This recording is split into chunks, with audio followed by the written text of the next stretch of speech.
Hello and welcome to the Pod of the Damned. I'm your host Ian. Joining me as always is my co-host Nico. How's it going, buddy?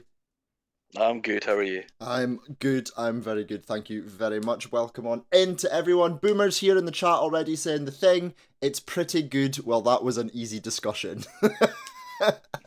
Just discussion over. Nico, I know you've kind of been dreading this day, haven't you? Not necessarily that we're covering the thing. You're not dreading that we're covering the thing, because I'm pretty confident that you're going to really like this movie. However, that's not It's the first time I've seen it, and it's a bit aged. I think I'm going to give it a 2. Anyone who's been listening to the last, or at least last week's episode, because we discussed it a little bit at the end, I'm pretty we'll get the predictions out of the way straight, because we obviously gave brief predictions at the start. We'll do the predictions right now. For anyone who doesn't know, this is episode number 84. We're talking about John Carpenter's The Thing. Nico, the end of the show last week, you said The Thing you think will be in the top 3 of our leaderboard. Yeah. Do you still think that? Yeah. Like, I know it was slated by the critics when it first came out, but every critic ever since has said it's a masterpiece. Mm-hmm. So I think that might have evened itself out by now. Okay. But I last week said that I think it was going to be a top 10. I was playing it a bit safer, just on the off chance that it, the critics, like you say, at the time they really didn't like it, but and we'll get into that a little bit more at the time. I am obviously not going to give an updated prediction because I know roughly now where it's going to come. Obviously, I've only really got, our ratings to add in, so I kind of have a rough idea where it goes. But the reason you're upset, Nico, is that this is going to be, if our predictions are correct, the movie that finally knocks the Lost Boys out of our top 10. Fuck you, right? It's the way you're putting finally. Like, it's like you've been trying. I'm like The Rock. Finally! The Lost Boys has left the top 10! Until the remake comes out, I think, I think you'd hate a remake of The Lost Boys. They've been talking about it. That's a fucking scary thing. I know they've been talking about it, and if they make that, Nico, and it's in the theaters, I have to go with you for that one. And we have to do like a live reaction when we come out of the cinema or something, because I think you'd hate a remake. See, the thing is, right, I don't mind remakes. Like, everyone says to me, you hate a remake. I don't mind a remake if it's done well. We've had some pretty strong discussions about horror remakes, and I'm much more forgiving on a horror remake than you are. Yeah, but that's because remakes they'll either be billed as absolutely amazing and you're looking forward to it, and it's just gosh. It's just the total opposite.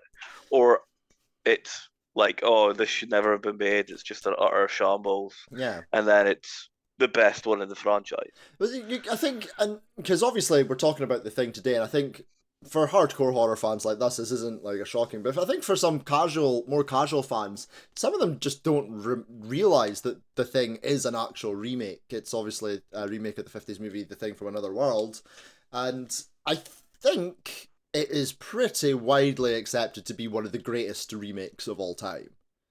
Yeah, 100%. So, pause on that right now, right? Because I want to get the housekeeping out of the way. We'll get the intro to the movie done so that we can actually sit here and have our proper discussion. Boomer in the chat says Kurt Russell though is pretty horror hunky. Would you if you swung that way, Nico? Do you think you'd like yourself a bit of Kurt Russell in The Thing? Not in this. Not in The Thing. Not in this. But Big Trouble Little China. There you go. Big Trouble Little China. Like, if I would get on that Pork Chop Express.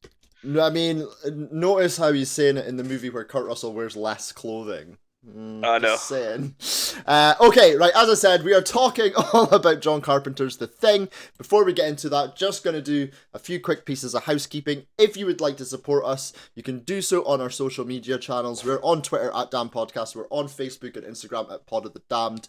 We're on TikTok. You can find us there as Pod of the Damned as well. You can email us at podofthedamned@gmail.com, and you can subscribe to our Patreon, patreon.com/Pod of the Damned. Thank you very much, DJ of Choice, for following us as well in the chat. So yeah, thank you very much for that. Nico, shall we get into it then? Shall we talk about today's movie? Before we do that, Boomer's there.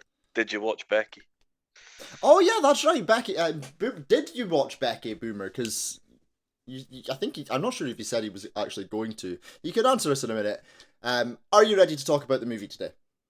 Yeah, definitely. Okay, we're talking all about John Carpenter's The Thing.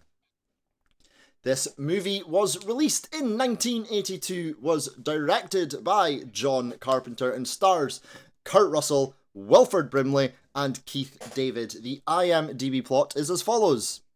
A research team in Antarctica is hunted by a shape-shifting alien that assumes the appearance of its victims. Nice and straightforward and succinct. Okay, Nico, we obviously gave our predictions. You've already given us our predictions. We don't need to do that again. Confuse them. See, this is what happens, Nico, when I do things out of order. This is what happens when we do things out of order. You confuse the shit out of me. Anyways, yes. My job here is done. Podcast over. See you later. So that is literally your aim every week, isn't it, to just throw me off? Yeah, pretty much. I did a guest spot. Just sorry, I'm taking us off on a tangent. I did a guest spot on Horror Flicks and Guitar Picks podcast. Was it last week? They were doing like a trivia episode. Yeah, how'd you get on? I won, of course. Spoiler alert. Oh, whoops. I mean, well, Boomer, who's here in the chat, he was on that episode with me. Candy from House of Screams was on there. We had Dawn from the Horror Countdown podcast. I was there. So I did us proud, Nico. I represented us in a field of horror podcasts. There was also the actor who plays Uncle Peckerhead there as well. So yeah, I did us proud, Nico. I won on your behalf because I knew fine well if you were there, we would have lost. Yeah, I'd go all flustered. Whenever it gets live, I'm like, ah! Yeah, your trivia is horrendous when you're your trivia is not horrendous. You've got really good horror trivia, but when you're on the spot, your trivia is horrendous. DJ A Choice says, I went to the cinema to watch this movie. Nico, you were, what, 1 year old when this came out? When did it come out again? 82, you're 81, right? Yeah, I was 1. Yeah. I've not seen this went into the cinema, I think, a couple of years ago for like one of the it was like one of the you know how every year every year around Halloween they always pick a couple of movies like Cineworld and View and all that, and they show a couple of horror movies. The Thing was one a couple of years ago, and I was working, so I missed it, and I was raging because I really would have. I've obviously not had that theatre experience for this movie. I've only ever seen this at home, and I just think being able to experience John Carpenter's The Thing in the cinema would be quite an experience. I've also just noticed that I have obviously, as you can see if you're watching this in the background, I have a filter on, but there's a little dog filter right there. You might not be able to see it, Nico. I don't know if you can. I just did, yeah. There's a little dog right there, and I don't know what the fuck that is. The dog's looking at the poster like, what the fuck? It's not part of the poster. What the fuck's going on? If I got something... It's a new mascot. If I got some sort of settings on, hold on a sec. Do I have a filter on? I don't have any filters on. I have seen this movie in the cinema, by the way. You have? Yeah. How was the circumstances around that? So I was in Norway, and they were having like classic horror films, and it was one each week. And my mate was like, "Yeah, this one," and it was so weird watching it with Norwegian subtitles at the bottom. Well, yeah, because obviously, if you we're watching this for the first time, let's just say, this is brand new out, you don't really know what this is, you're watching it for the first time, and if you speak Norwegian, this whole movie is ruined for you in the first, 45 fucking seconds. Pretty much, aye. Because, obviously, when the Norwegians on the helicopter, they're literally screaming, "The dog's the thing, it's this," or whatever it is they're saying. I don't know the full translation of it, but I know that's obviously what they're saying. Is it not the alien or something they're saying? Something like that. Yeah, they're essentially giving it away, though. That's what I'm saying. That's the point. Yeah, I was trying to remember what it was because that was the bit that came up in English subtitles. I'm trying to remember what the fuck it was now. Boomer says he did. Can't Boomer says he did watch Becky. He enjoyed the violence and the change of pace for Kevin James, but that was it, and he gives it a 4 out of 10. I actually agree with you for a change. Actually agreeing with me. Boomer's after a couple of weeks just being well out there and randomly deciding to agree with you, Nico, he's back on the good side. He's back in the good graces. And DJ of Choice. He's joined the dark side again. DJ of Choice obviously was used to be one of my DJs when I worked at Pro, and he's now raging at me because I didn't question him going to cinema to see this. He says I'm not that old, he says.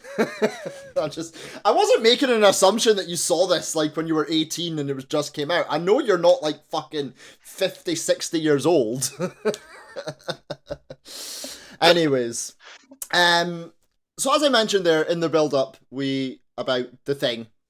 Obviously, as we were saying, it's a horror remake. We did kind of allude to the fact that it's one of the best horror remakes. You would go along with that, Nico. Would you say is it the best horror remake? I would say it's the best horror remake. Yeah, 100%. By far.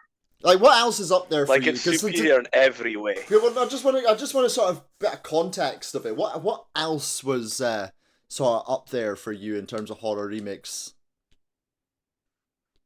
I'm trying to think if it would be a good one to compare to, because this is the one that I compare all the other ones to. Yeah, no, that's it, isn't it? Listen, I'm in a total agreement with you, Nico. I think this is the greatest horror remake of all time, and I think it would take some fucking going to actually get anywhere near to surpassing this, because I agree with you. I think it's a level above everything else.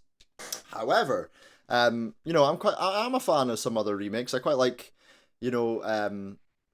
Hills Have Eyes remake. I actually think that's potentially better than the original.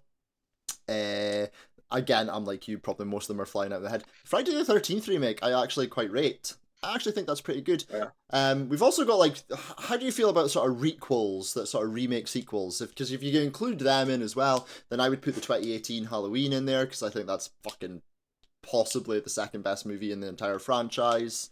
You've got, the less said about the Nightmare on Elm Street remake, the better. But there's also some underrated ones as well, like the Crazies remake. I don't know if you've seen the Crazies remake. I think that's a fucking cracking movie. Talking about the Nightmare on Elm Street one, have you heard there's maybe going to be a new one?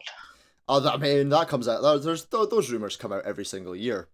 It's not Freddy. It's not going to be Robert Englund though. He's hung up his glove. I think we've just lost Nico. And he's back. I was just saying there, Nico. It's not going to be Robert Englund though. He's hung up his glove. Yeah, that's true. So I don't know who they're going to get to play it. Obviously, Jackie Earle Haley played it in the original remake. I actually like Jackie Earle Haley as an actor, but he was so fucking let down. We're just getting all of both your cats making an appearance. Pretty much, yeah.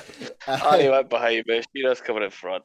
Say hello, Shira. See, DJ Choice now is 45. He said he was 4 when this came out. So he's only a couple of years older than you, Nico. Yeah. Anyway, so yeah, I think this is... Well, look, I think everyone pretty much knows that what I'm going to talk about, what I'm going to say about this movie, how I'm going to feel about this movie. This is my second favourite movie of all time. Behind Halloween. Obviously, I'm a big fan of John Carpenter's work. You're a big fan of John Carpenter's work, but obviously you prefer different movies to me. You like Big Trouble in Little China. You like, I like those movies too. But in terms of your favorites, you like Escape from New York and that sort of side of John Carpenter. Whereas I'm more sort of Halloween and The Thing. But it is really. I have said I prefer this to Halloween. You have said that, and listen, I don't particularly agree with that opinion. But I think it's really, really, really close between the two. Like, if you said to me one day, right, tonight we're gonna watch a movie, we're gonna watch Halloween, or we're gonna watch The Thing, that's like a pretty fucking difficult choice, isn't it? So, Not for um, me. I would pick this thing every time because it is. I see this as far superior. I think the tension in it, the build up in it, everything in it is just built towards making you scared of what you don't know is happening. well, that's the thing, isn't it? And it's probably the absolute thing about this whole entire movie is, and Nico keeps your camera does keep flashing on and off, but we'll fire through for now. You're back again. The thing Yeah, about this movie is it is the possibly single greatest example, maybe with one exception that I'll say in a minute, of how to build tension in a movie, isn't it? It's by yeah. like it's so claustrophobic. You know, there's that sort of distrust between all of their characters that builds throughout. The stakes slowly build throughout. You know, in that early parts, they're all sort of, you know, even at the early doors though, you can tell that some of them are getting like a little bit antsy being there. They've lost communication for already a couple of weeks by the time that we're introduced to the character, so you can see that it's Their that that paranoia is through that's the roof. already there before the thing even arrives at the base. Yeah. And DJ of Choice has just gotten it absolutely spot on. The other one that I would say that could potentially be better is Alien, but I think it's a really close. Like, those are the sort of two Yeah. I think greatest examples of horror movies and how to demonstrate that build of tension, the claustrophobic nature, you know. Very similar idea between both movies as well. So yeah. Yeah. And obviously both, you know, both sci-fi movies as well. This movie, of course, was absolutely fucking panned when it first came out. The critics absolutely hated this. Much like they hated Blade Runner when that first came out. I think at a relatively similar time. Was Blade Runner 82 as well? I can't think. Should I think it was. I? You know what I love about Blade Runner? That it's set in 2025.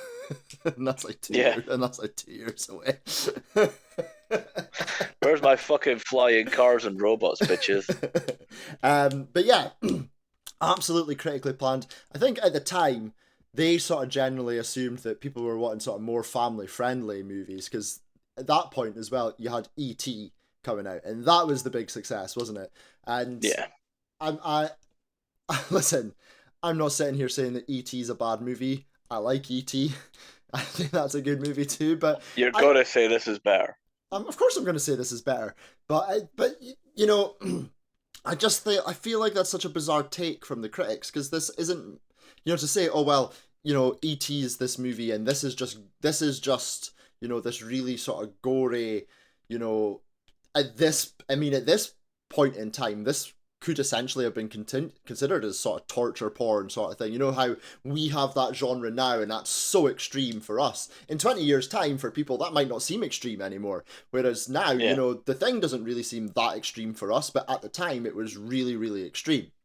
So, But you've always had the torture porn stuff. It's just been like it was exploitation movies.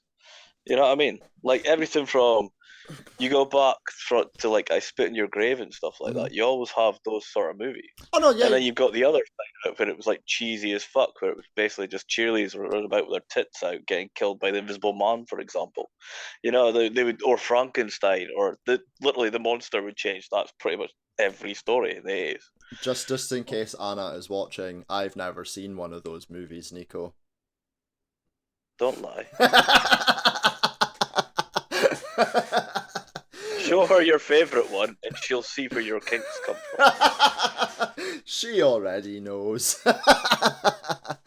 Oh, she'll know what your kinks are, but she'll know where they came from watching Let me just catch up with the chat a couple of seconds. The Boomer makes the point that Descent is crazy claustrophobic. Cave scenes make your heart race. You know what? That's another really good example.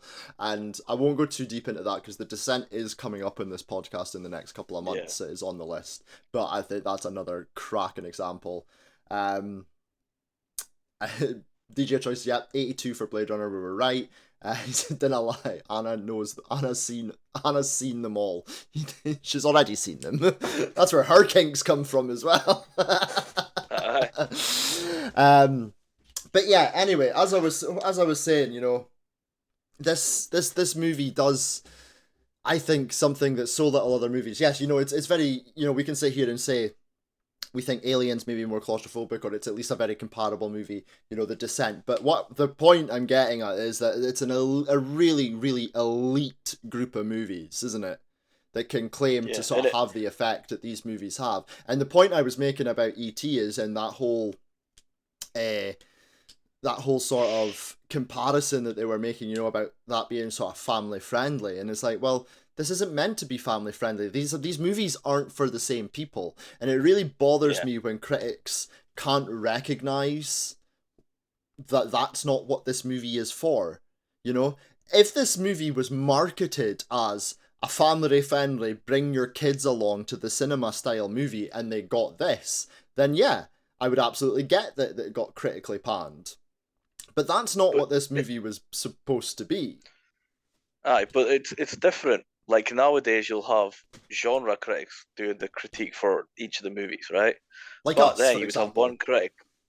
Basically, yeah, you would have one critic doing every type of movie. You're Roger, and if they didn't like that type, which that was it. You know, they would pan it. And you know, I think probably one of the most famous ones in there would be Roger Ebert. And he famously hates horror movies, doesn't he? He famously dislikes horror movies. And listen, again, and I think that's why you have to have sort of genre critics as well, because not all genres are for everyone.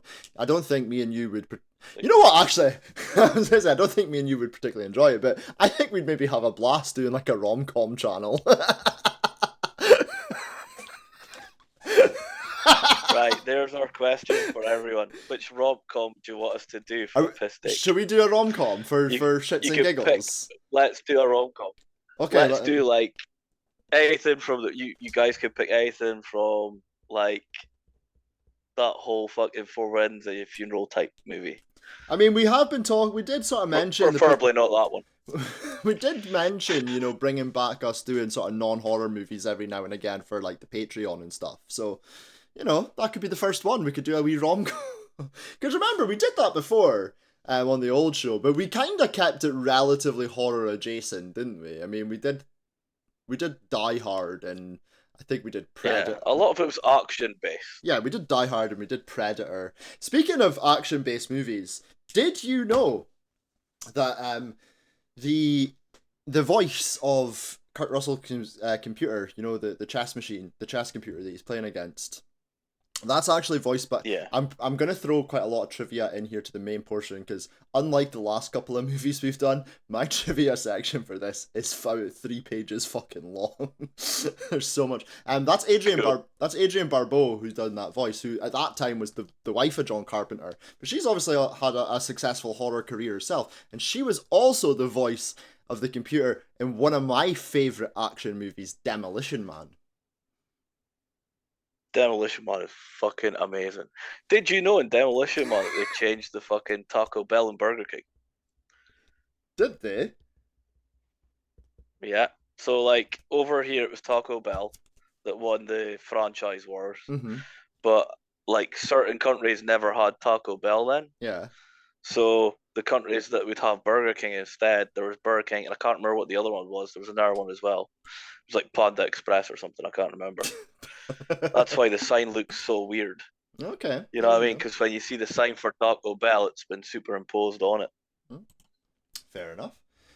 Anyways, we're not here to talk about Demolition Man, although I think we're probably going to end up doing an episode on that at some point as well. Could that be considered horror, Nico? Or is there any horror elements to Demolition Man? Some of the acting in it. I'm sure we could figure it out, eh? DJ Choice says, Hunt for Red October is claustrophobic too, especially if you watch it with a head full of acid. That'll probably do it, yeah. Okay. Aye, Captain. One last thing sort of generally about the sort of peripherals of this movie, before we sort of get down into some of the nitty-gritty sort of stuff of the movie. We talked about this being obviously a remake and one of the greatest remakes. Have you seen the 2011 prequel? Yes. What are your thoughts on that? See, I think it's actually decent, but it's got to live up to this.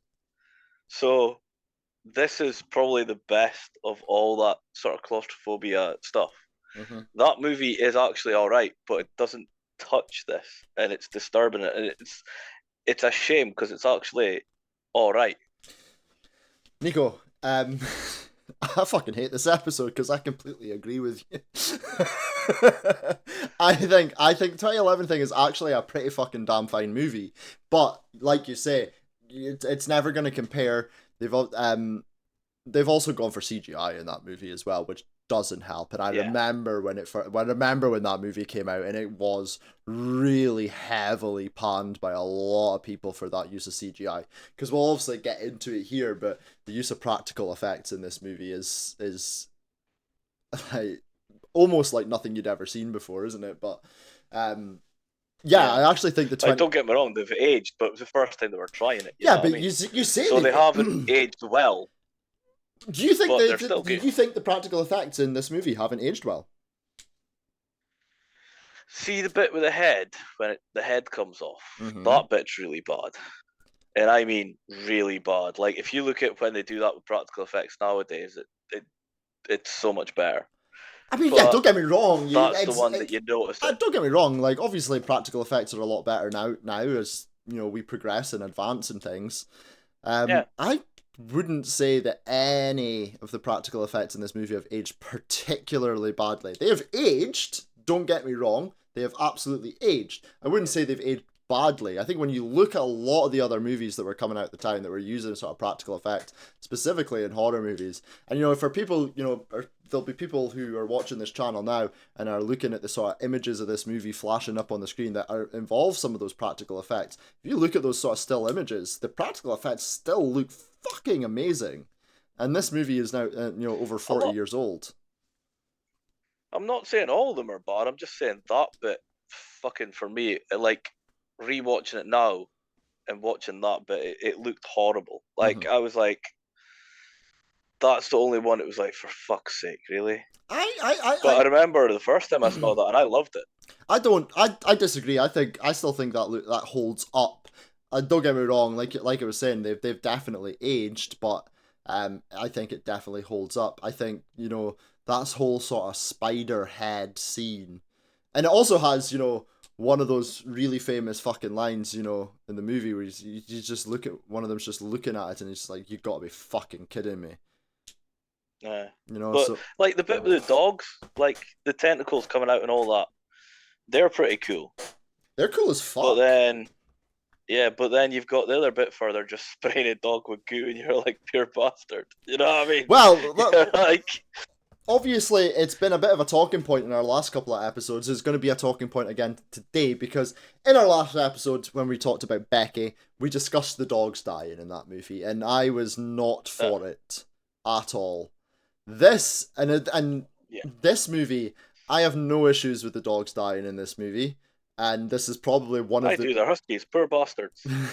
No, love but a husky. If you look at those previous movies and the discussions that we've had prior, the reasonings that pretty much all of us generally give as to why we think it's fine for dogs to die in a movie is that as long as it serves the purposes of the plot and it actually makes sense, then that's absolutely fine. If you're just pins these guys in, yeah, and this is one of those movies that I use as an example of that, because, like you say, the dogs in this movie were a potential means of escape for our crew, and by the thing taking them out. But it also, it even if that wasn't the case, it would still make logical sense, because the thing itself doesn't really discern between dog and human, does it? It just sees life form and takes it over.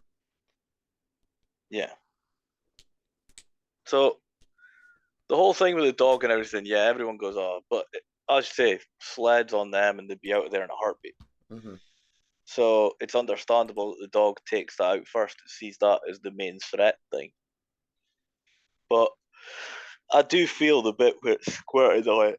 Oh, excuse me, it was a late night last night. I do feel sorry for the one. Am I boring you, Nico? In the corner of the cage. No, I'm just fucking knackered. Fucking, I did not get a good night's sleep last night or the night before. I've been drinking too much Anyways, again. anyways. Aye, so the bit where it's in the corner and they're just fucking spraying goo on that bastard is just harsh, I think. There's no need to spray it that much time. So you can see the dog's a bit stressed at the end. Yeah, I will admit that was not a particularly nice, fun scene. That dog did look stressed out, didn't it? Aye, at the very end, like the last squirt where it hits it in the face, it's just like, fuck was that? Aye. There's like you're like, shame, poor bastard. Apparently, the main dog and they used to film was a dog named Jed, who was a cross between an actual wolf and an Alaskan Malamute. Apparently, is possibly one of the best dog actors ever. I managed to do most of his scenes in like 3 or 4 takes.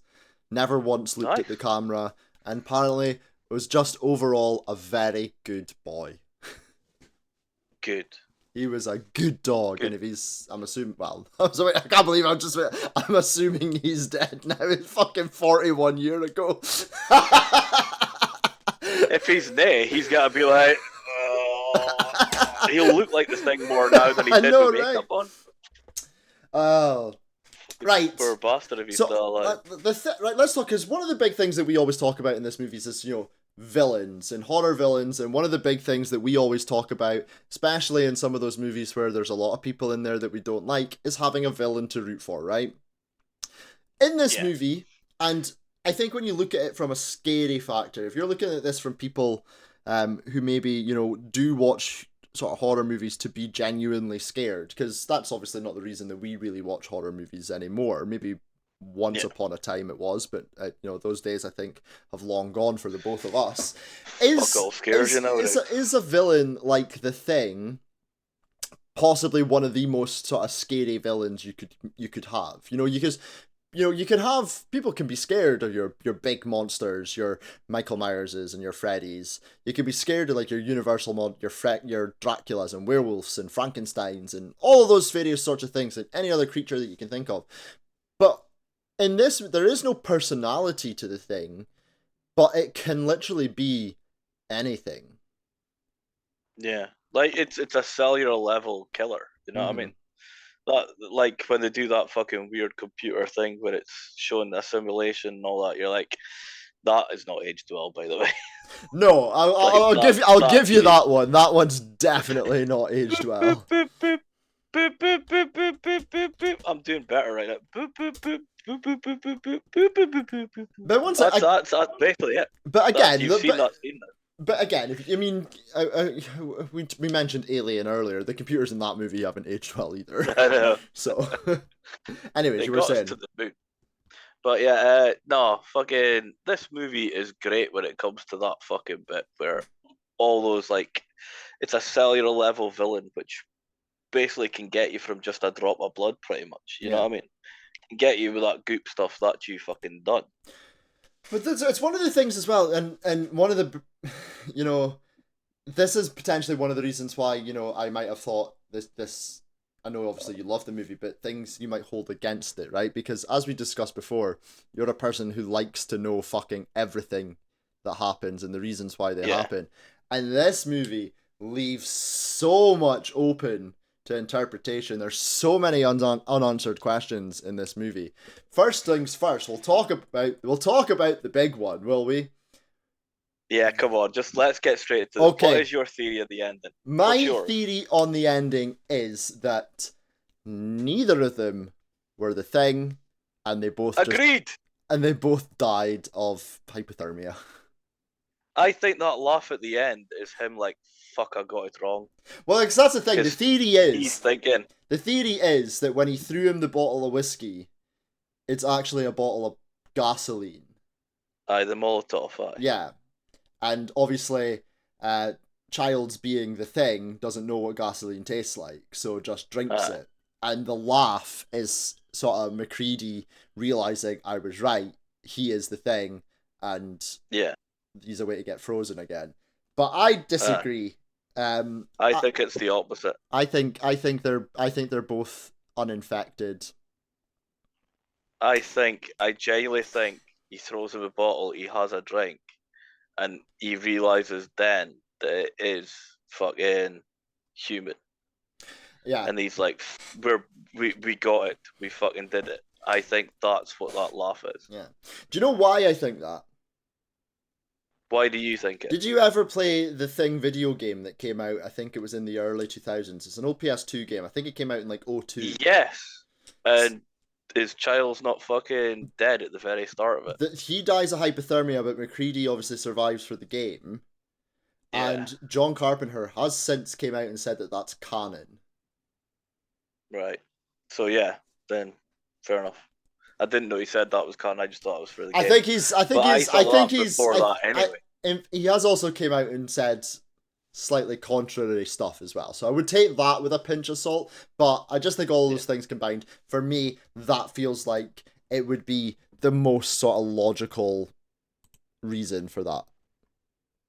Because well, I think they're both human, not because of the game. I think it because it's the whole, like how he shoots the guy and you find out later he's human. Mm-hmm. Like that type of ending. I think it's one of those. This is a happy ending, but not really a happy ending. You've saved the world, but nobody will ever fucking know it. Is basically what I see it as. Yeah, and I like that in an ending. And there's a lot of bits pointing towards both of them being human as well. Like they both suspect each other of being it. Yeah. It's they're never really like fucking, oh, that guy's it, yada yada, but they never like go for killing each other either. It's fucking weird.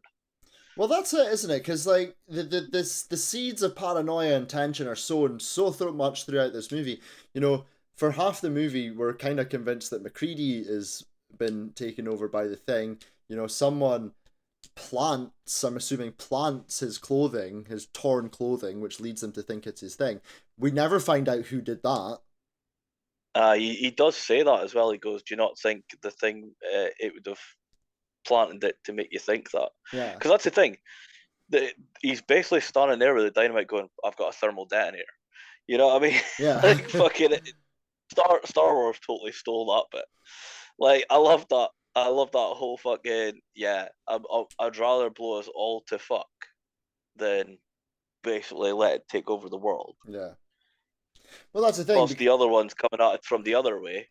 He's coming at it from, I want to survive no matter what. So Yeah. I'd rather get rid of you all to survive.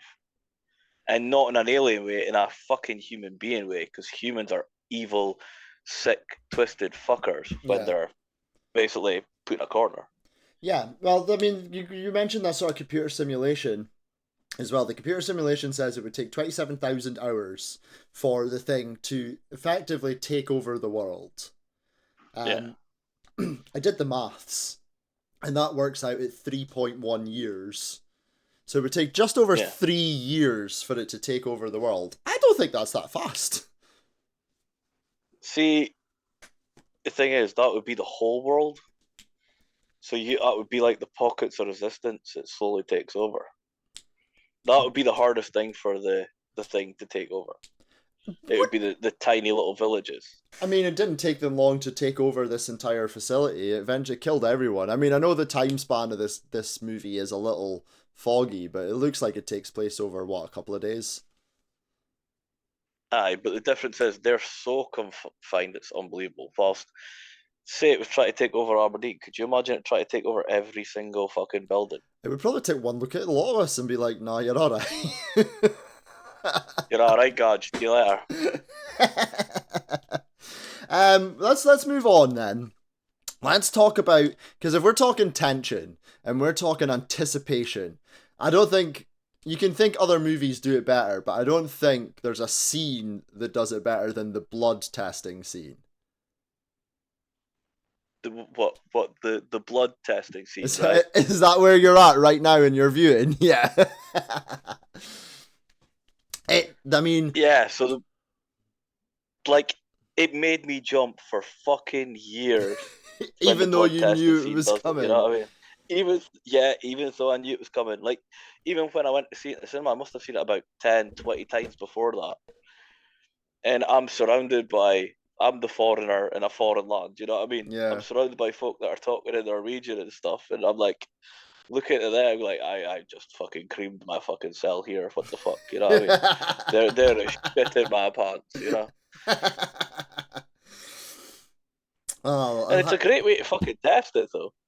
it's just I just absolutely love. I think that's one of the greatest scenes. You know, you talk about memorable scenes and in terms of horror, and people always say, you know, you've got things like the chest bursting scene, or you've got the scene in The Exorcist where Reagan does the head spin, or the crab walk, and you know all of those sorts of things. I think the blood testing scene is right up there as one of the most sort of iconic scenes in It's horror. so similar to the chest bursting scene because you feel it summons a way to come. Mm-hmm. Like I remember the first time I saw it, and I'm like, the reaction to this thing is it's got to go fucking batshit when its blood tries to get bucked, that type thing. That's what I was thinking. But that's it, because it And then almost when it shoots up, you're like, what the fuck? because it almost feels like a sort of, it's bizarre because when you're watching the movie, it almost feels like a sort of checkpoint for viewers, because obviously in the build up to that scene, because the blood testing scene is quite deep into the movie, you know, it's sort of. Yep. It sort of happens just before kind of the shit really hits the fan, doesn't it? Like, up until that point, yeah, everyone's been going stir crazy, everyone's a bit suspicious, but they're kind of stuck together. And then the blood testing scene happens, and then that's when all sort of fucking hell breaks loose and, you know, they really start to lose it.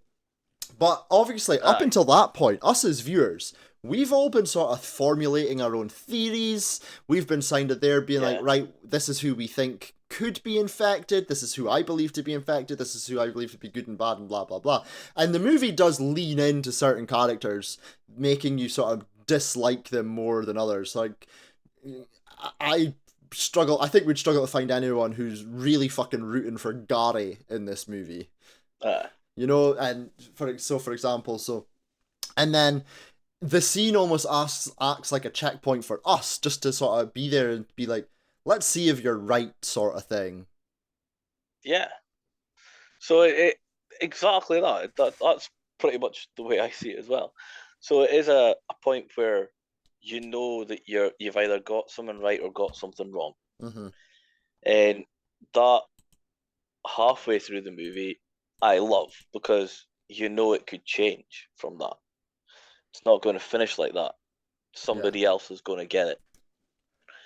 And I did like that a lot. And the fact that the flamethrower doesn't work and it's bouncing about and it the way it just jumps up onto the roof, you know? Yeah.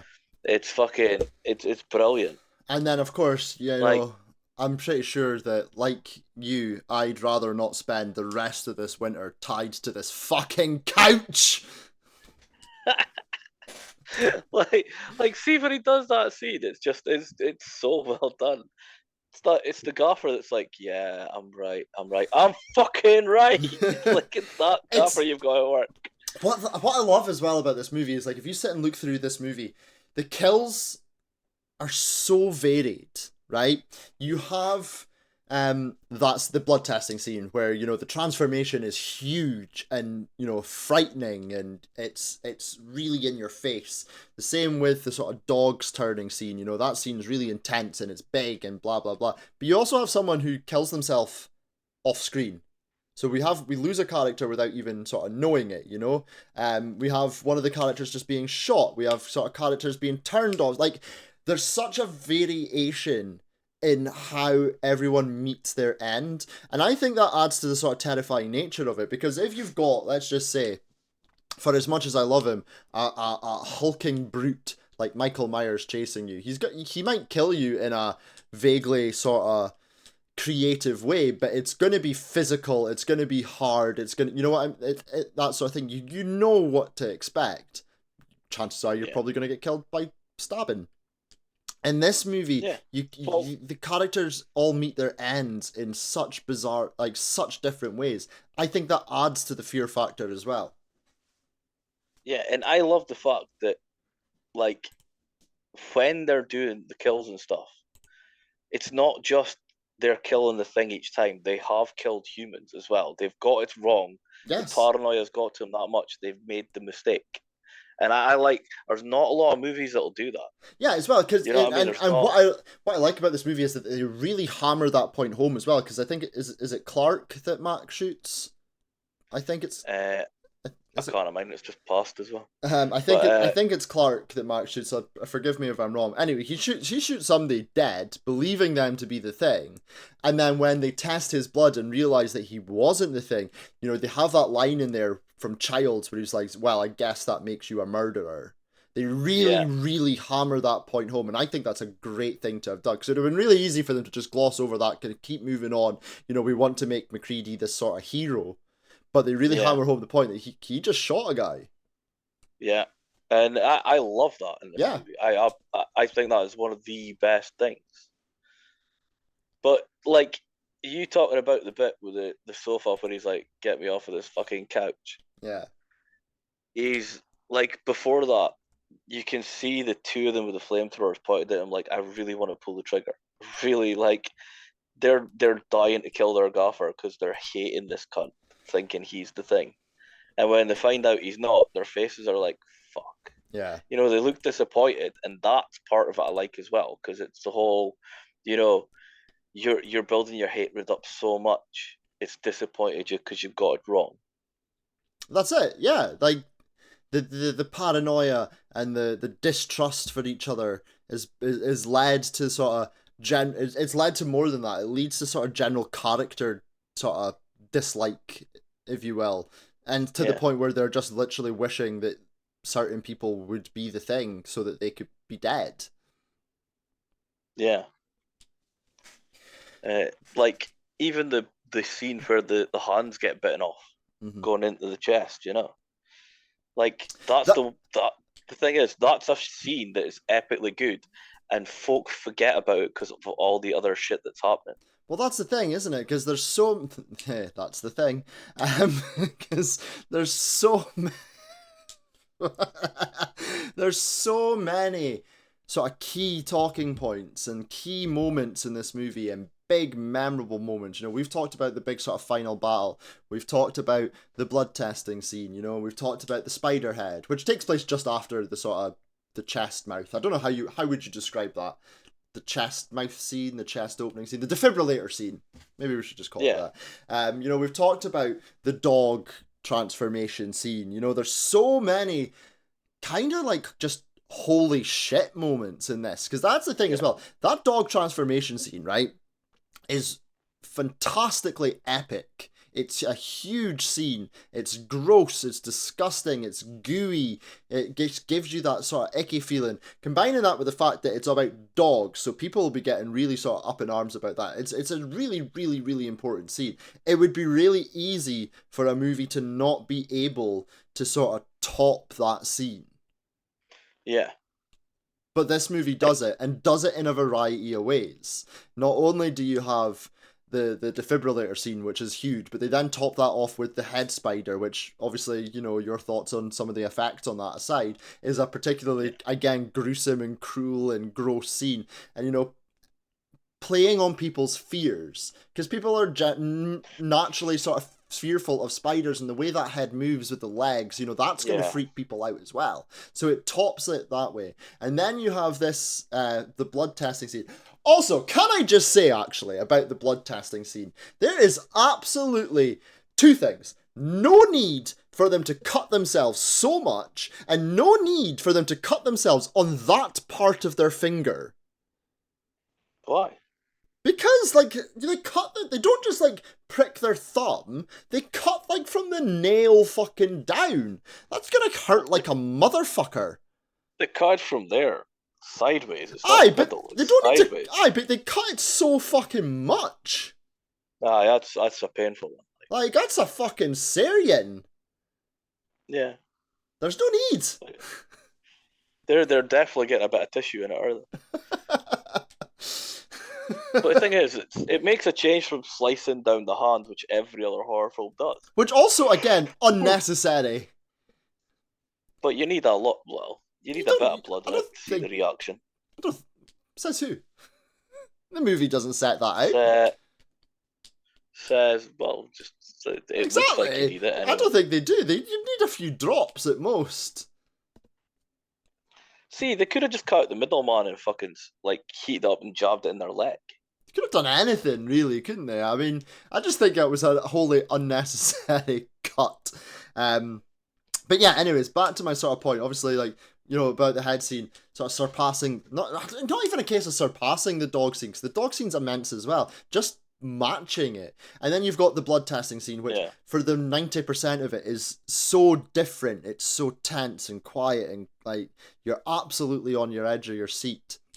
And then it blows up when, you know, we get the reveal.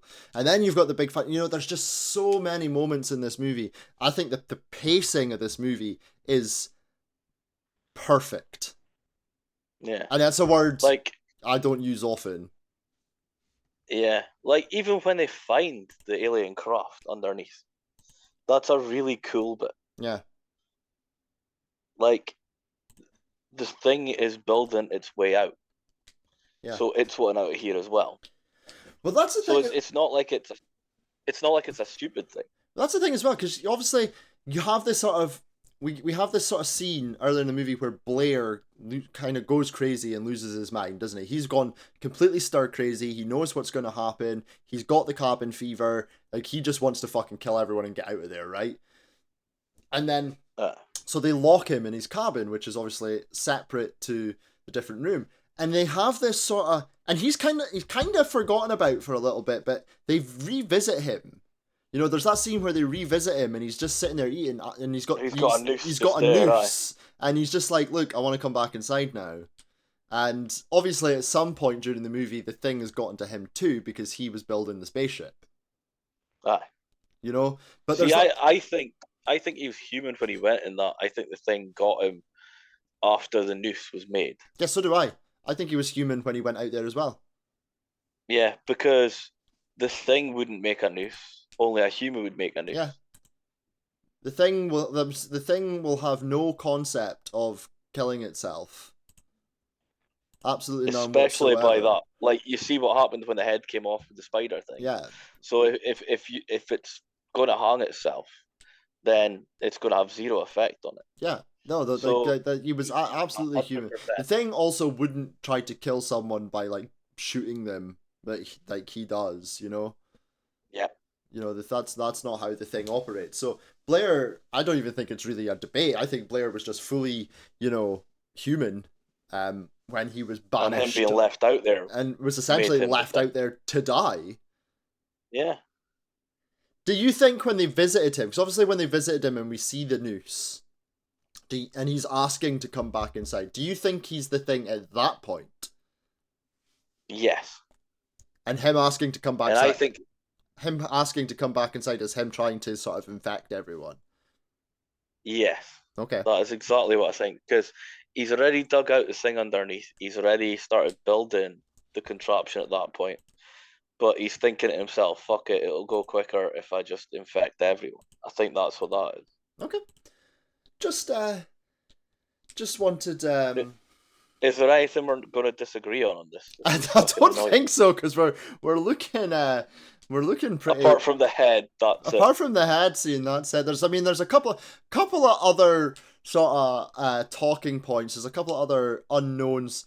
Who do you think, for example, destroyed the blood samples? A question that is never answered. See, the blood sample thing, I'm not sure with that one, because the people that's implied in it are not the thing. Well, because the two people are Gary and the doctor, right? Yeah. Gary and Doc. They're the two people who have access to the blood samples. And obviously the movie does kind of try to portray Gary as this, I wouldn't say villain, but just kind of generally dislikable person. Right? Whereas the Doc, he's kind of a bit more portrayed as just being this generally kind of trustworthy person, right? Yeah. But I don't... Is that the movie just trying to sort of misdirect us? See, I don't think it was a Doc either.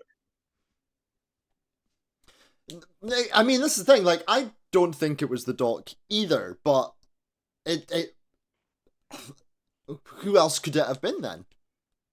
As they said, do you think it was Gary? Well, no, the thing itself can fucking change the way it is. I think it got in there. I think it stole the keys and got in there.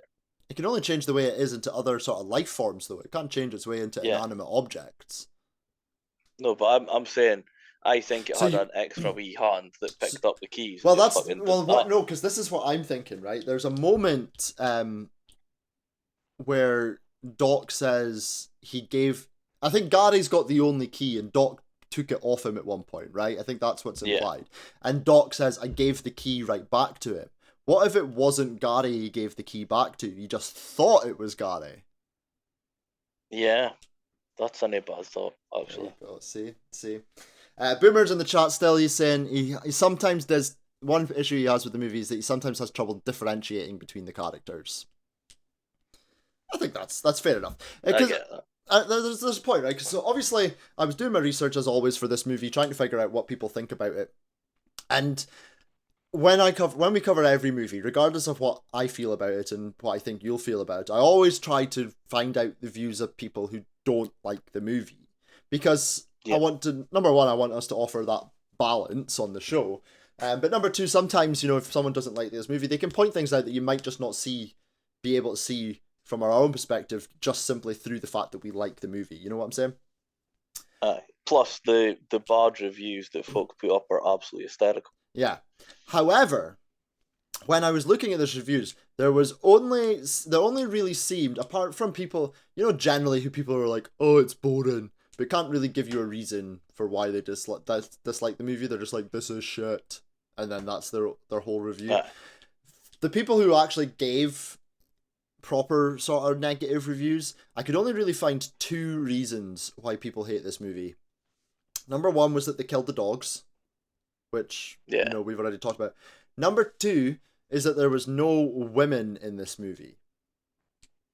And it is one of the things that has been sort of leveled at this movie, that is a sexist movie, for not having any women. I do believe there was originally a woman cast to be in this movie, but she had to withdraw at the very last minute because she was given, I think she fell pregnant and couldn't film the movie.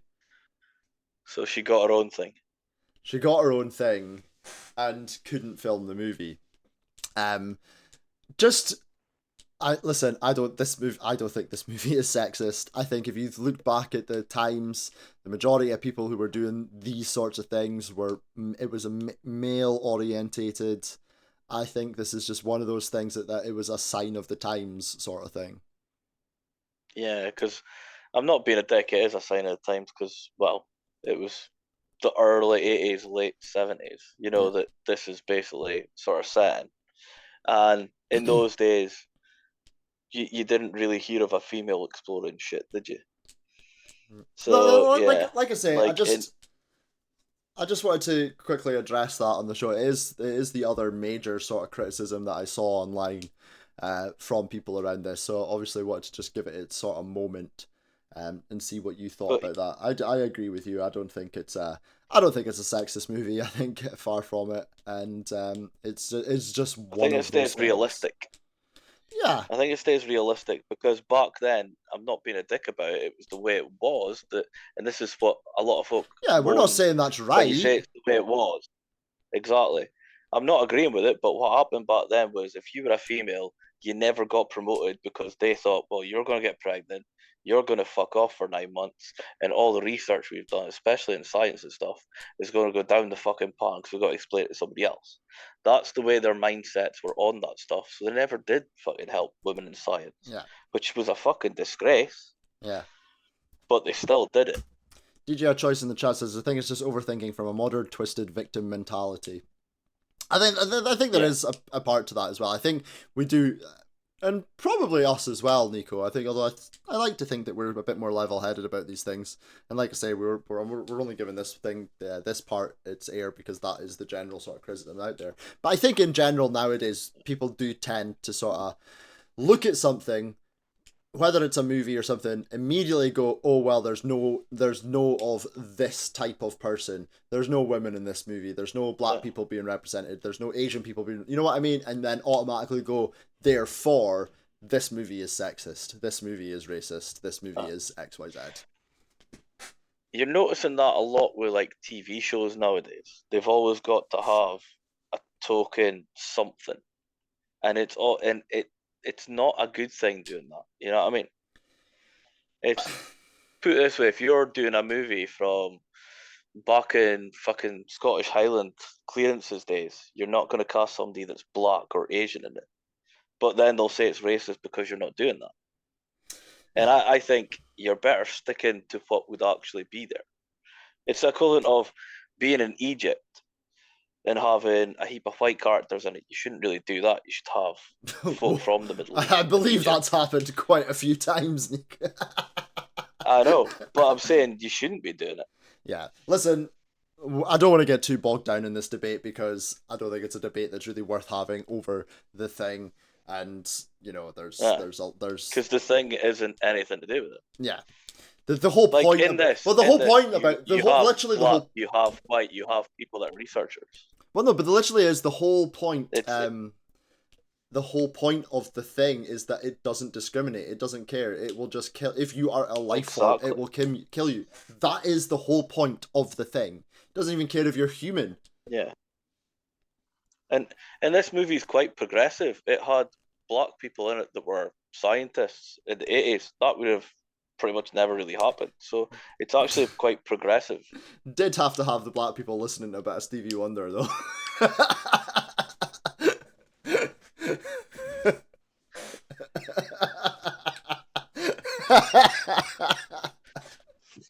That's just superstitious.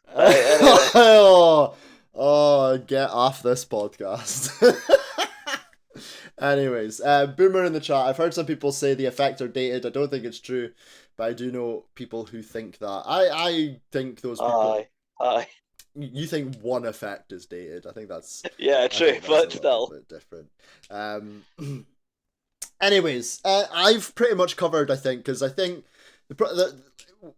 we could talk about the thing for hours and hours on end, but we try to keep these episodes to a relatively sort of manageable runtime for everyone. Nico, have you got? I'm actually surprised that we agreed on how you think the ending was, because I was expecting. What did you think I was going to say? He was the thing. Who? I thought you thought they were both the thing. Okay.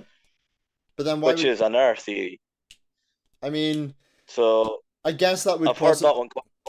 I guess that would possibly explain why they don't fight each other. Yeah. Because why would you fight each other? You're the thing. Yeah.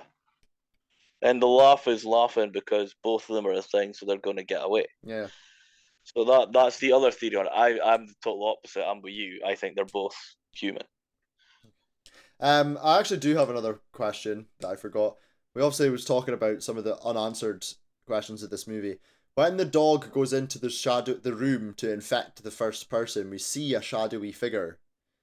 Who do you think that was? Oh, I never noticed that. You know that scene where we're following the dog as it's like walking through the base?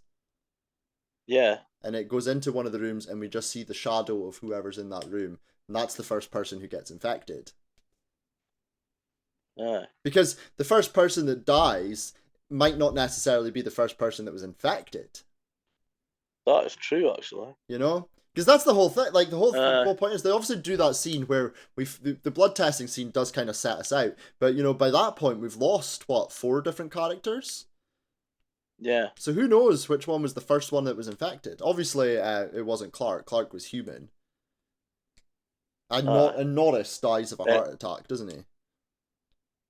And it wasn't the doc, because the doc does the noose. It's not McCready and Childs, because, well, they're both human at that point. So who's still infected at the blood scene? But I'm trying to remember. Exactly. Yeah, that's actually... You got me thinking about that. I'm going to have to rewatch it and think. Yeah. That's the thing about this movie. It continues to make you 41 years later, and we're still thinking about it and still questioning some of the answers, like still questioning some of the things that this movie puts forward. It's such a masterpiece at doing that. Yeah. That's a proper brain. You're proper brain tickled there, aren't you? I am, because I'm trying to work out for a shadow it is. I've literally just put it back to that point. Have you been reminding it? Have you? Anyways, just something I thought would do a little brain tickler for you there. Anything else, Nico, that you want to talk about then with John Carpenter's The Thing? Not really. I do remember Kurt Russell saying that fucking he was happy to get the role because he was really loving it, but they were trying to tell them to get in somebody that would be like a John Travolta type. Yeah. A beautiful man, not a husky man, is his words that he put, which I think is absolutely hysterical, you know. This is self-aware, I guess. I'm not a pretty dude, but I'm a fuckable dude. That's basically what he said to that one. That's how did you know my chart? Like, okay, shall we move on to I our thought next? your chop line is, I've got an extra hole. Oh, God help the people. Oh, I couldn't God resist help calling anyone it. who's chosen this to be their first episode to ever listen to us and have no idea I what we're know. talking about. Anyway, shall we move on to our next segment? Shall we move on to our next segment? Because it's going to be a long one. It's another one of my Go chat for up it. lines.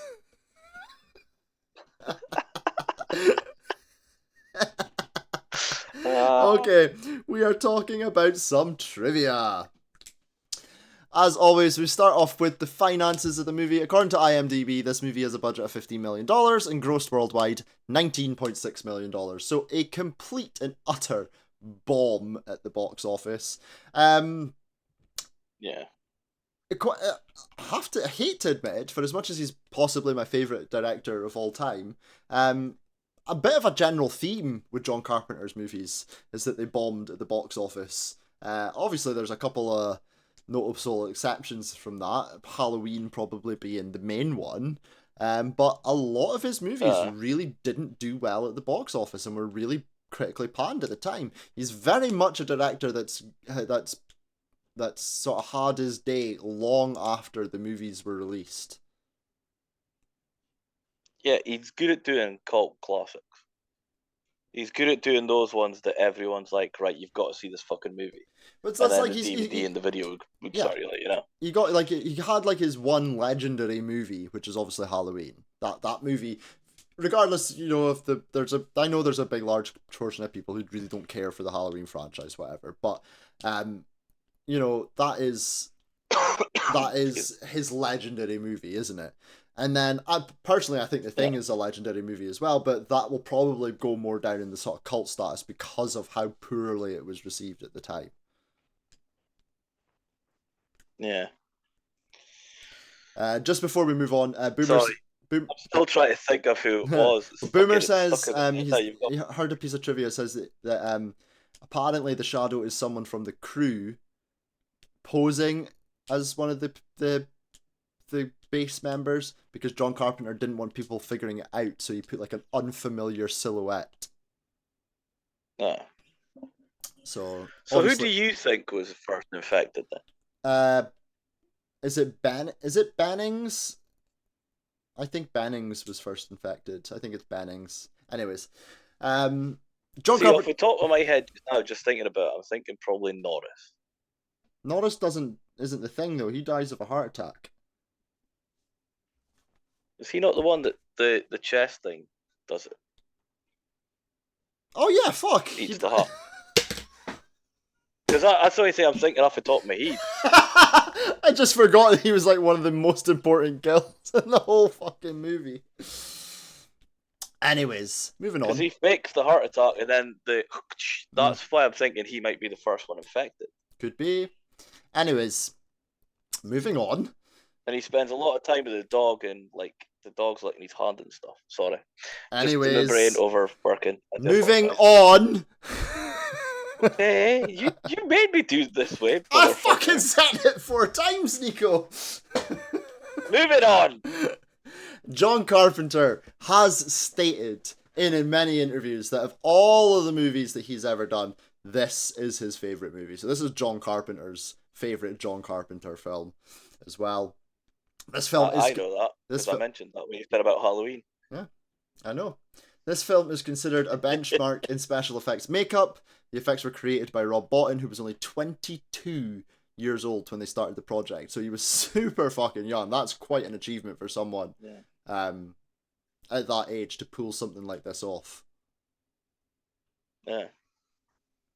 Unused music composed for this film was later used by Ennio Morricone in Quentin Tarantino's The Hateful Eight. Ironically, Morricone's theme score was actually nominated for a Razzie for worst score. Hateful Eight's another movie that's got a lot of paranoia in it. Mm-hmm.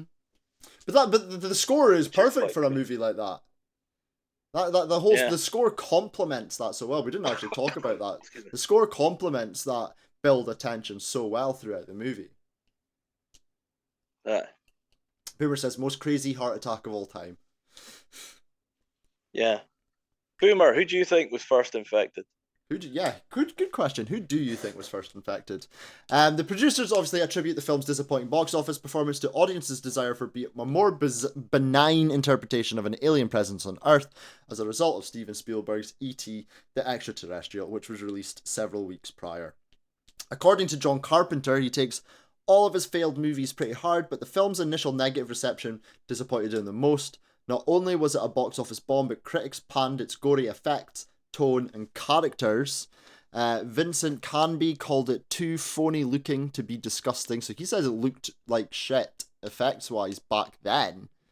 It qualifies only as instant junk. Dave Kerr wrote that it was hard to tell who's being attacked and hard to care. And of course, Roger Ebert was disappointed by the superficial characterizations and the implausible behavior and dismissed the film as nothing more than an alien knockoff.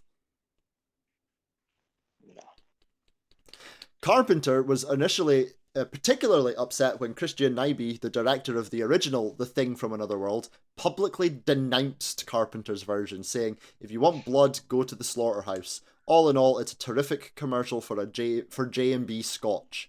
In response to the commercial bombing of the film, the studio cancelled a multi-picture deal that they had with John Carpenter, who noted that his career would have been very different if the film had been successful. Not surprisingly, he's obviously very relieved when the film enjoyed a rich cult success following its home video release, along with the critical re-evaluation it received. So that's one of the things as well.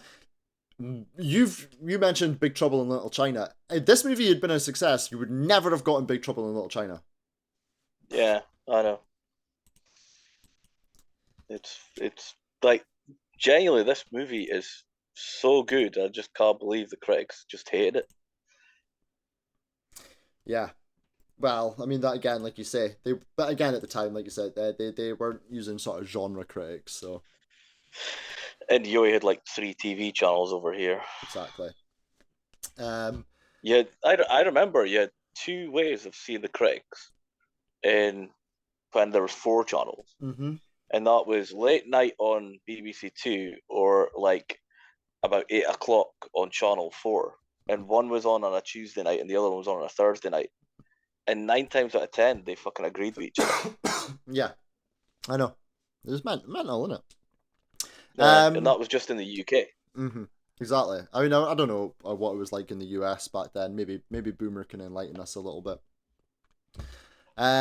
Whilst discussing the character of MacReady, John Carpenter and Kurt Russell discussed having MacReady be a former Vietnam War helicopter pilot who was involved in some sort of tragedy and since felt disgraced by his service. Because of this, MacReady suffers from PTSD, alcoholism, and severe insomnia.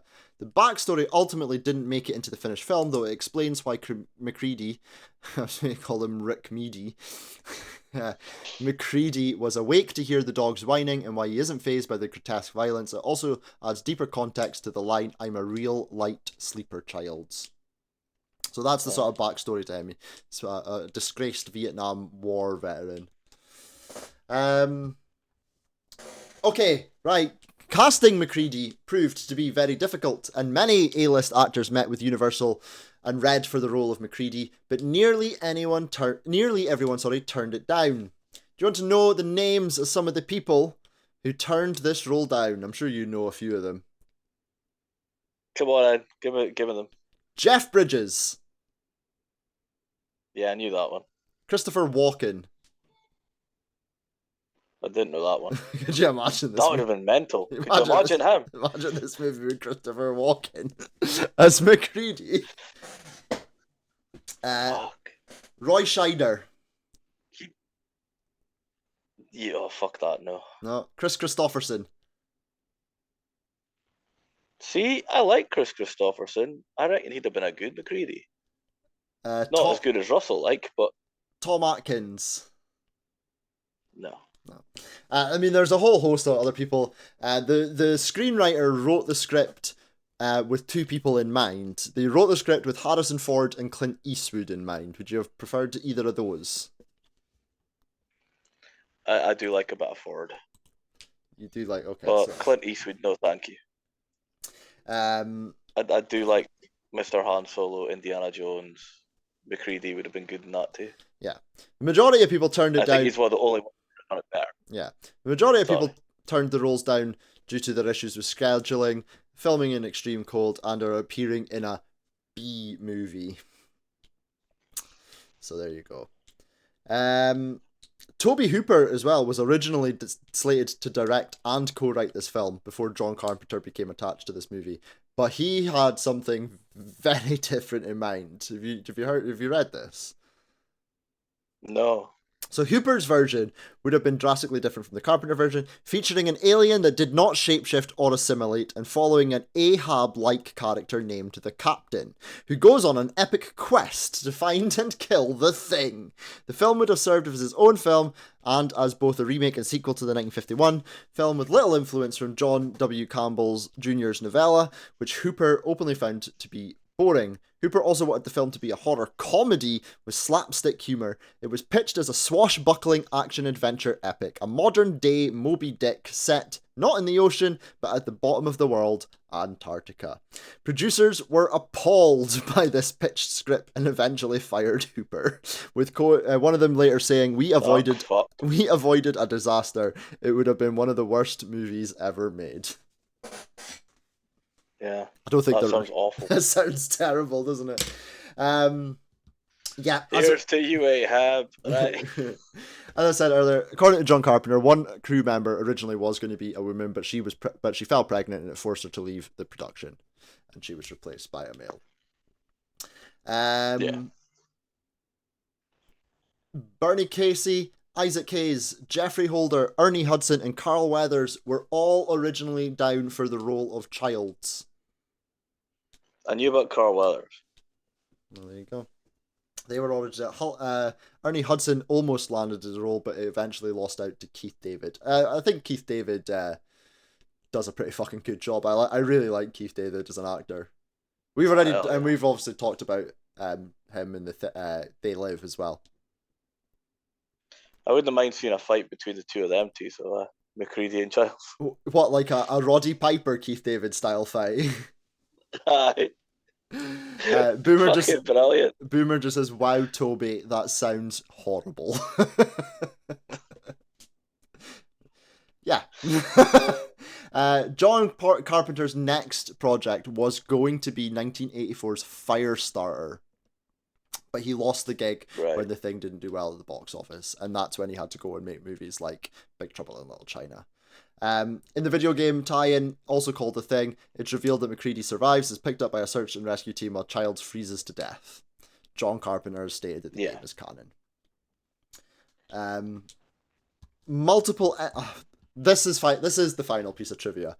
Finally. Like, there was so much... This is me, like, really sort of editing down the trivia that I found as well. There was so much out there. Multiple alternative endings were filmed, with even more endings planned and considered to some capacity. One ending cuts to sometime later, where McCready has been rescued to civilization and passes a blood test for a mysterious government agent who somehow knows what the thing is. The ending was filmed solely as a precaution and was never used, even for test screenings, as John Carpenter wanted a more upbeat conclusion, in case the studio rejected the film's pessimistic ending. So you obviously knew that this movie was going to come across as pessimistic.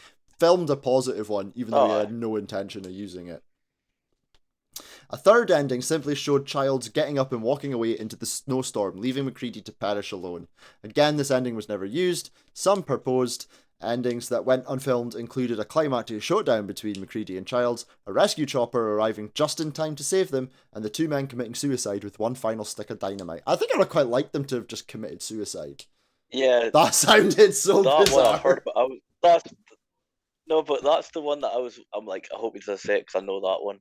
for Yeah. the stick of dynamite, and I would have liked to have saw that. Yeah, I think that's that. That's I would have liked to out have of seen that all one too. those other possible endings, because I like a bleak ending. Yeah, because like one of those things where it's like the two of them's just like, yeah, we're not getting caught, fuck it, and then Yeah. just light it, and just as they light it, it's fucking you hear the chopper coming in, and you'll just see them turning, boom. Yeah. Boomer says Carpenter stated it was the game was canon because of those sweet, sweet video game dollars. So potentially suggesting that he's only just saying that to try and make a few extra bucks. I'm not sure if that was the case. I don't think John Carpenter can really be labeled as a director who is out for the money. Yeah, that's true. So I I don't don't think know. he gave a fuck about money, to be honest. Anyways, Nico, have you got any other Would have bits been of weird him doing Firestarter.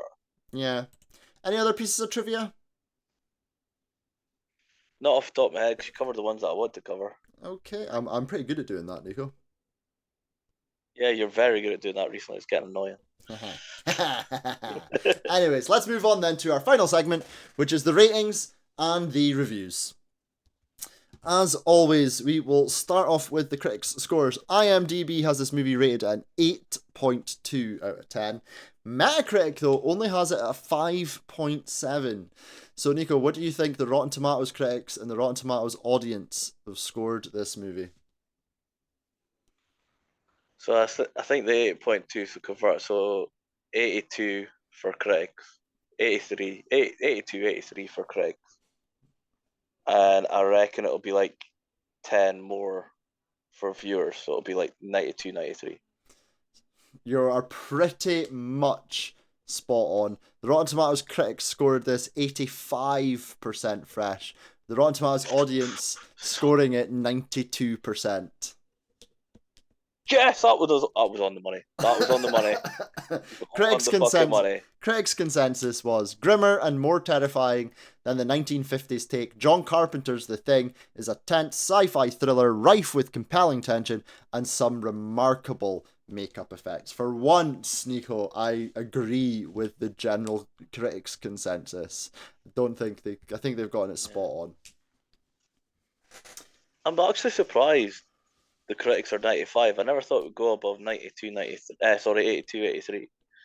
I didn't think it would go as 85. You're only talking a couple of percentage points, so. I know, but it's just how bad it was panned to start with. I mean, yeah. I thought that would have brought it down just that much. Well, Rotten Tomatoes wasn't a thing back then, though, was it? Well, true. Well, anyways, I'm just reading because they would take that into effect. You know what I mean? Maybe. Anyways, as always, we throw it out to you guys, our followers and listeners, asking for just a few of your scores and opinions. Let's read a few of them out. Wren says, top 3 remake of all time and the absolute king of practical effects. The chest cavity scene still makes me want to puke. The setting of Antarctica adds to the tension in creating that feeling of isolation. Scary, suspenseful, perfect cast, and a masterclass of directing. 8.5 out of 10. Movies for Days gives it a 10 out of 10. My favourite horror movie of all time. An outstanding cast that plays the disbelief, dread and paranoia to perfection. Legendary practical effects that impress to this day. Cinematography and music that pulls you into the emotion and tension in every frame. Rewards repeat viewing. Poppy gives it a 6.5. I've always thought this was an overrated movie, but I know I'm in the minority of this. Christopher Olsen on Twitter gives it a 9 out of 10, saying it's close to perfection. And Stephen McCarthy says at least 11-7. It's one of the rare, practically perfect movies.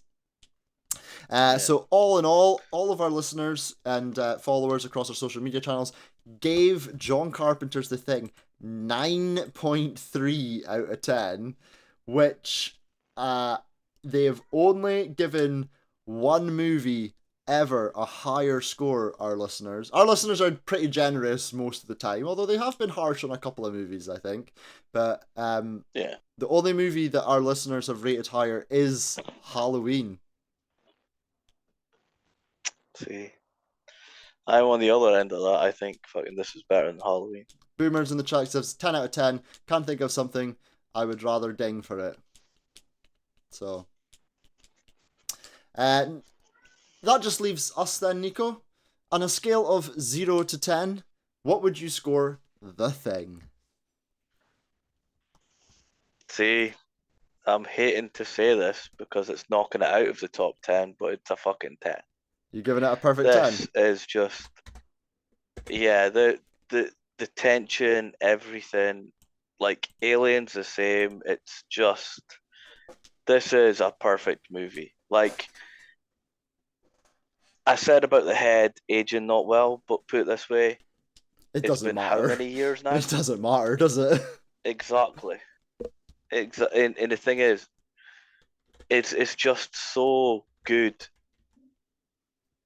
The movie itself is just, there's not one performance that's bad. There's, it leaves you, it's a thinking man's horror movie, and that's what I love about it. Yeah. It's just perfection. Boomer also says, and though both are masterpieces, I do like this better than Halloween. I agree with you, Nico. I think this is practically a perfect movie. As you very well know, I don't give perfect 10s out on this podcast. The number one movie that I gave, Halloween. I'm never going to rate any other movie higher than Halloween unless something brand new comes out that I love more than it. I gave Halloween a 9.8. I said this is my second favourite movie of all time behind Halloween. It's so fucking close, Nico. I'm going to piss you off because I'm going to give this a 9.7.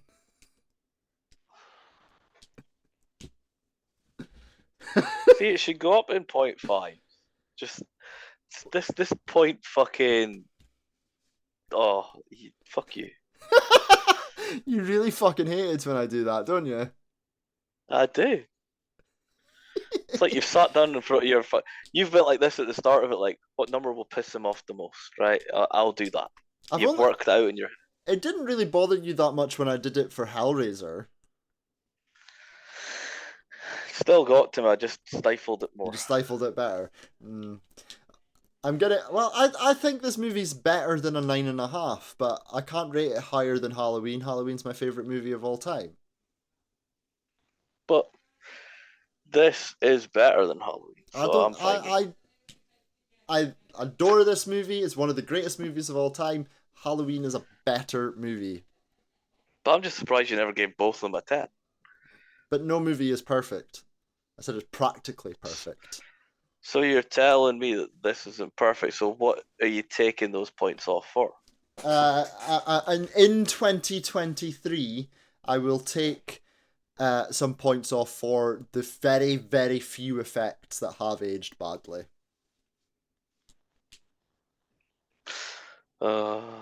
Particularly that scene with the head, Nico. I think you agree with me on that one.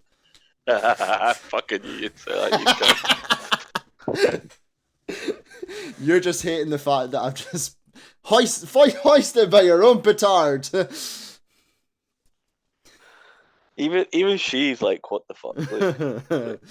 Anyways, all of our scores combined with the critic scores and you guys, our listeners and followers, gives John Carpenter's The Thing an average score of 8.7 out of 10, and it means that it is now in third place on our horror movie leaderboard of the now 80 movies that we have covered on the show. It is now one place above Reanimator and one place below Halloween, where it belongs. Yep. See, I reckon the only movie that's going to knock that out is a sequel. What? The only movie that's going to knock that out of the top 3 is a sequel. A sequel? To what? A sequel. A sequel to the first movie that was in the franchise. What, a sequel to The Thing? No. I said I think it will be a sequel that knocks out the top 3. Just any sequel? I thought you were specific. There's one sequel. There's one sequel, and specifically, are you talking about Aliens? There you go. I mean, I think that's the only one that'll knock out. I mean, we could do Terminator on this podcast, because that could be humor. That could be horror. Terminator 2 is fucking right up there, like. Exactly. Listen. The Holy Trinity. Listen, The Thing is an absolute masterpiece of a movie. It absolutely deserves its spot in a top 3. commiserations, Nico, and the Lost Boys, because it's now outside our top 10. But it's still in an extremely respectable 11th place. Disgraceful. Would you rather watch the Lost Boys than The Thing? Because this is Yeah, the thing. sometimes I Because this would. is the thing, But Nico. it's a coin toss. You've now given out. Is obviously I don't give out tens. You do give out tens, but it's a very rare thing that you give out tens. This is the 80th movie you've covered, and that's only the third 10 that you've dished out on the show. The other two were for The Lost Boys and The Omen. Yeah. So, which of those three would you rather watch? Like, rank those three for me. So those 3 10s, it genuinely depends on how I'm feeling at the time. So if I'm feeling like I'm wanting to have a bit of nostalgia, it'll be Lost Boys. If I'm feeling like I want to have a sit down and think through and concentrate, it would be this. And The Omen, it would be basically if somebody's pissed me off about religion, I'd be like, well, I'm sticking that fucker on. Not like you to be. That's happening less and less. It's not like you to. There's a lot less people. Not like you to be petty like that. Oh, always. But there's a lot less people throwing religion down throats. That used to happen a lot, and I hated that. Okay. See, I'm one of them folk, right? I'm one of these people who are like, live and let live. I don't give a fuck what your creed, colour, race, anything is. Don't care what sex you are, but don't throw your agenda down somebody else's throat. That's the way I see it. Yeah, you know. I think we've had this discussion before, to be honest. Yeah. So that's what I'm like. Okay. Anyways, that is it. That's gonna do it for this week's show. I've been really looking forward to this episode for weeks. I'm so glad we finally got to talk about this. It also kind of breaks our little trend that we've had coming on for a little while now, because we have been covering a lot more sort of modern horror movies over the course of the past couple of months. That was a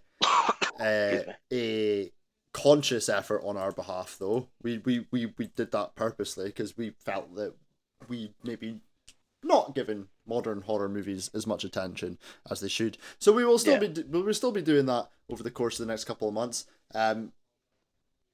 Up next on the podcast is I'm back to a very, very modern horror movie, one that came out earlier this year, because we're talking all about Knock at the Cabin. This is a movie an episode we were supposed to do a couple of months ago, but I think this is one of the ones that sort of fell through the cracks, and we had to sort of reschedule. This is one of the ones I suggested. Yeah, so this is your choice. Why have you decided for us to review Knock at the Cabin? So when I suggested it, I hadn't actually watched it yet. I have watched it now. We can change it if you don't want to review it. No, that's not what I'm saying. It's just I hadn't watched it yet. I was thinking it would be a fresh take. Both of us hadn't watched it yet, and we were both talking about wanting to see it. Mm-hmm. So I thought it would be a good idea to get it out there, fresh in our heads. Both of us just fresh seeing it, and that was basically it. Boomer says, Boomer's asking you a question. You go, did he tell you about his friend Jesus? He says it's an omen, right? He's everywhere, this fucker. But anyways, holy shit, Batman! As I was saying to everyone, I mean, we've got a wide variety of movies coming out the rest of the year. Nico, I'm going to need you to start picking some more movies again, because we're coming up to the end of your selections. I've went ahead and picked all of my selections for the rest of this year. Obviously there's maybe going to be one or two that might change and alter just depending on, but my selections are pretty much down for the entire year. So if you can go away and think and give me another sort of 5 or 6 episode movies, so I can start populating our schedule again and start looking at maybe getting some more guests. Boomer. Okay. Boomer, Boomer was a hint there. And so if you could do that for me. But until next week, thank you very much, Nico, for joining me. Thank you for having me on again. No worries at all. Thank you to everyone who downloaded and listened to this episode. Thank you to everyone who watched it live, to our new followers, to Boomer, to DJ A Choice, who was chatting away to us. there as well. Don't forget, you can follow us on Twitter at Damn Podcast. We're on Facebook and Instagram at Pod of the Damned. You can email us at podofthedamned@gmail.com, and you can subscribe to us on Patreon, patreon.com/Pod of the Damned. And if you would just like to donate to the show, you can do so at ko-fi.com/Pod of the Damned. Thank you once again to Nico for joining me and everyone for listening. And until next week on the Pod of the Damned, just remember, you're damned if you do, and you're damned if you don't.